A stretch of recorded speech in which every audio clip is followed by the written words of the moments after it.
Hi, I'm Jennifer Martinez. And I'm Ray Martinez.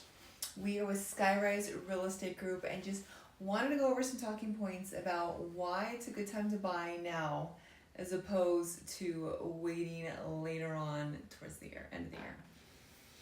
So we always have people asking us about the market. They always want to know how the market's doing. Is it a good time to buy? Is it not a good time to buy?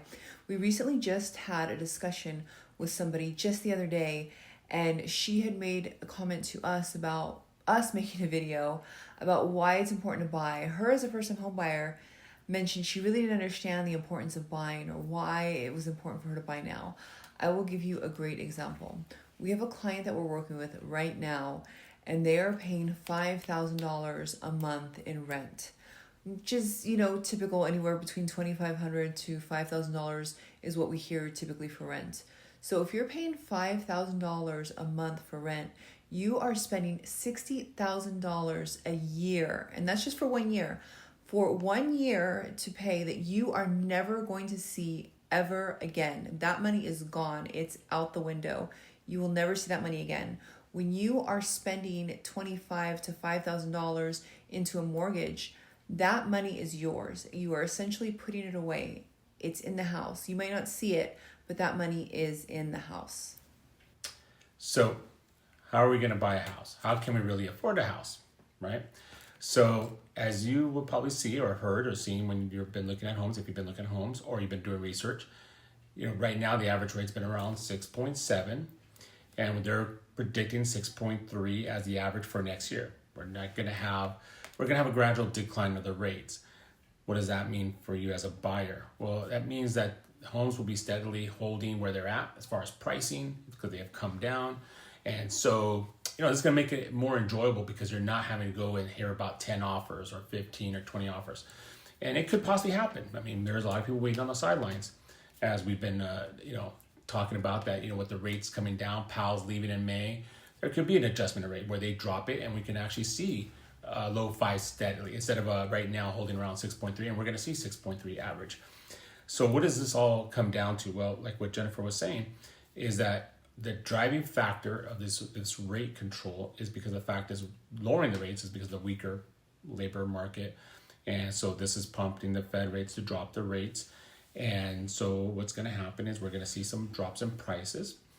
And guess what's going to happen? The buyers will come out and start buying up the high inventory, even though there's no low, I want to say low inventory, but in reality, it's high inventory right now. There's a lot of available homes. We just went and showed a home, and there's homes for a client, and there was more than 20 homes for what they wanted. So again, this is just a balancing act that's happening with the inflation risk going on possibly as well. As we know, when the rates come down, you start having inflation risk. So in simple terms, as you're probably going, whoa, what's going on? So what does that really mean? Well, in simple terms, the rates will creep down. We'll see 6.3. We might even see 5.8 every so often here and there as they drop the rates. But at the end of the day, you have to take, if you can afford the payments, take the bite of buying a home, because the fact is, once the buyers start seeing the rates coming down and the homes become more affordable, we'll be able to have more people buying. One of the great things about the current market is the interest rates are high. I know that sounds very strange, but because interest rates are higher than they have been, homes are sitting on the market. Now, they have come down quite a bit, but because of that, the homes are sitting on the market, which is allowing us as your agent to negotiate the price down for you. This is an opportunity that we haven't seen in years. When you were looking at 2020, 2021, when you were seeing interest rates in the 2.99, 3.99, in those low interest rates, you were seeing the housing prices skyrocket. We were seeing homes go 100 grand, 200 grand, in some cases even 500 grand over the listing price, which made it so unaffordable for people to buy. Even though the rates were low, people were getting outbid left and right. Ourselves, when we were looking personally for our own home, we were constantly getting outbid on homes. This is allowing you the perfect opportunity to come in, allow us to negotiate for you, and down the line, when the interest rates do come back down, now you can refinance.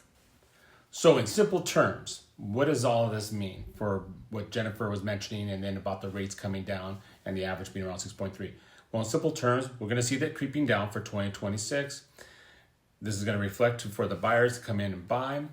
And, don't expect a pandemic rates, but definitely we're going to see the nice, 5.8s to 5.9 to 6.3. But again, all the big guys are saying 6.3 is probably going to most likely be the average. So if you can afford to buy a home, meaning you can afford the payment that you're being, is being produced by the loan officer saying this is what it is for the purchase amount, and you have a down payment, then you buy the house. Everybody says it's a crash. Well, that's the perfect time, even though we're not having a crash. Look at the charts. Next video, we'll have charts showing we're not in a crash. We have an adjustment. So think about it. Again, if you feel free to give us a call, do a message down below. But again, this is what you have an opportunity is to buy a home with the lower rates.